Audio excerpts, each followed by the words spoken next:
Opinion: time to disband the UN. An anachronistic institution past its expiration date. The United Nations has outlived its usefulness.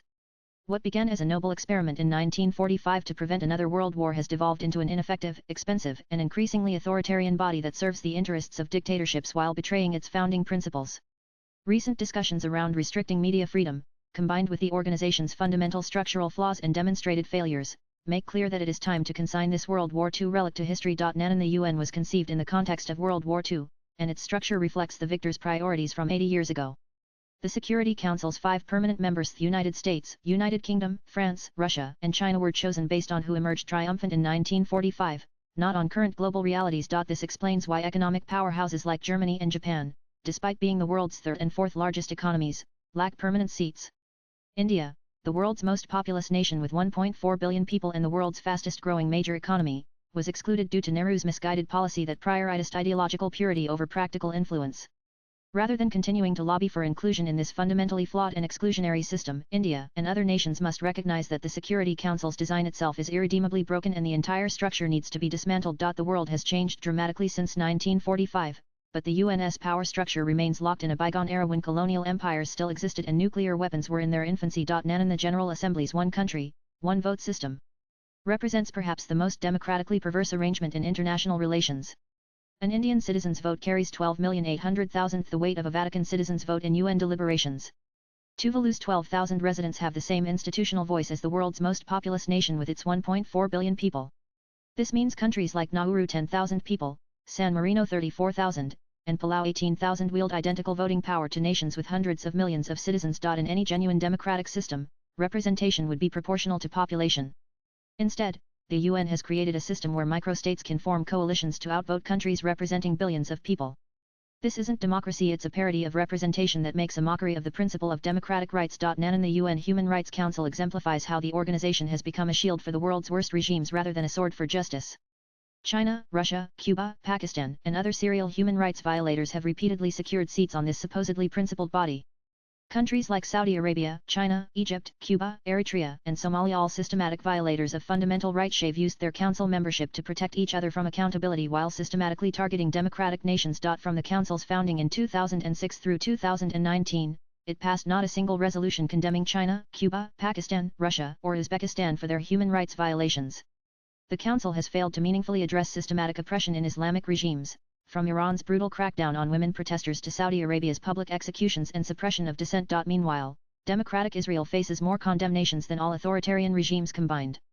The organization's bias extends beyond mere rhetoric. UNRWA, the UN agency supposedly providing humanitarian aid to Palestinians, has been repeatedly exposed for employing Hamas operatives and allowing its facilities to be used for terrorist operations. The UN has been actively complicit in human rights abuses by providing international legitimacy to the perpetrators. NAN. And beyond its structural biases, the UN has been plagued by operational scandals that would be unacceptable in any accountable organization. UN peacekeepers, supposedly deployed to protect civilians, have committed widespread sexual abuse in the Democratic Republic of Congo, Haiti, and Central African Republic, with hundreds of documented cases involving minors. The organization's immunity provisions have created a culture of impunity where UN officials and peacekeepers escape prosecution for serious crimes. When scandals emerge, the typical response is internal investigation followed by quiet transfers rather than meaningful accountability. The Rwanda genocide stands as perhaps the most damning indictment. UN peacekeepers had advance warning of the planned massacres but were ordered not to intervene, leading to 800,000 deaths while blue helmets stood by as witnesses rather than protectors. NAN. And the UN's incompetence has only accelerated in recent years. During the COVID-19 pandemic, the World Health Organization's deference to China's misinformation campaign cost countless lives by delaying global response and parroting Beijing's false claims about human-to-human transmission. When the Taliban seized Afghanistan in 2021, the UN proved utterly powerless to protect women's rights or influence the regime's medieval policies, despite decades of involvement in the country. The organization's response to Myanmar's military coup has been equally feckless. Despite overwhelming evidence of genocide against the Rohingya and systematic oppression following the 2021 coup, the UN has managed little more than strongly worded statements while the military junta consolidates power and commits atrocities with impunity. These failures demonstrate that when faced with determined authoritarians, the UN's elaborate procedures and diplomatic protocols amount to organized impotence. While pandering to dictator and Islamic regimes, the organization has also served as a handmaiden to Western imperialism. The 2011 intervention in Libya exemplifies this perfectly. The UN Security Council authorized a no-fly zone to protect civilians, but NATO forces used this mandate to orchestrate regime change, deposing Muammar Gaddafi to serve France's colonial interests in accessing Libyan oil and gold reserves and preventing North Africa from moving away from the franc. The result was predictable chaos. Libya descended into a failed state with competing militias, open slave markets, and mass refugee flows across the Mediterranean. The UN's responsibility to protect doctrine became a convenient cover for Western powers to pursue their imperial ambitions while devastating the very populations they claimed to protect. Nan the UN's 2025 budget stands at $3.72 billion for regular operations, with an additional $5.5 billion for peacekeeping operations. Yet the organization faces a severe funding crisis, with only $1.8 billion received against $3.5 billion in regular budget assessments of 50% or shortfall. Member states owe $2.4 billion in unpaid assessments, demonstrating the lack of confidence in the institution even among its supposed supporters. A preliminary review identified more than 3,600 unique mandates for the Secretariat alone, creating a Byzantine bureaucracy that excels at process but fails at results. The organization has become a self-perpetuating administrative behemoth that prioritizes its own survival over effective action. Nan despite 8 decades of UN operations, the world currently faces the highest number of violent conflicts since World War II, with 56 active conflicts involving 92 countries. Despite the vaunted peacekeeping of the UN, conflicts continue to proliferate and intensify. The organization has failed spectacularly in its primary mission of maintaining international peace and security. It stood by during genocides in Rwanda, Bosnia, and Myanmar. It was powerless to prevent Russia's invasion of Ukraine or stop the carnage in Syria. In 2017, almost 500,000 people were killed in homicides worldwide, far surpassing the 89,000 killed in active armed conflicts. Yet the UN's focus remains on diplomatic theater rather than addressing real violence. Nan and the UN's supporters will argue for reform rather than abolition, but the institution's problems are structural, not procedural. The Security Council's veto system ensures that meaningful action on major issues remains impossible.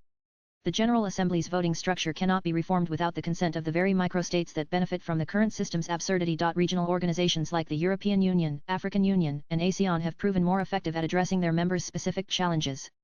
The UN Organization of American States have successfully used mediation and preventive diplomacy to resolve conflicts, demonstrating that smaller, more focused institutions can achieve what the UN cannot. Instead of pouring billions more into this failing institution, the world's democracies should create new, genuinely representative international bodies based on population and economic contribution. Let the authoritarians and microstates keep the UN's headquarters in New York as a museum to multilateral failure, while serious nations get on with the business of actual cooperation and conflict resolution. Nan and the UN was born from humanity's noblest aspirations after history's most devastating war. Those aspirations deserve better than an institution that has become a playground for dictators, a shield for human rights abusers, and an obstacle to effective international action. After 80 years of disappointing performance and hundreds of billions in wasted resources, it is time to acknowledge that this particular experiment in global governance has failed. The world needs international cooperation more than ever, but it doesn't need the United Nations. Let us build something better, more democratic, more effective, and more worthy of the challenges facing humanity in the 21st century.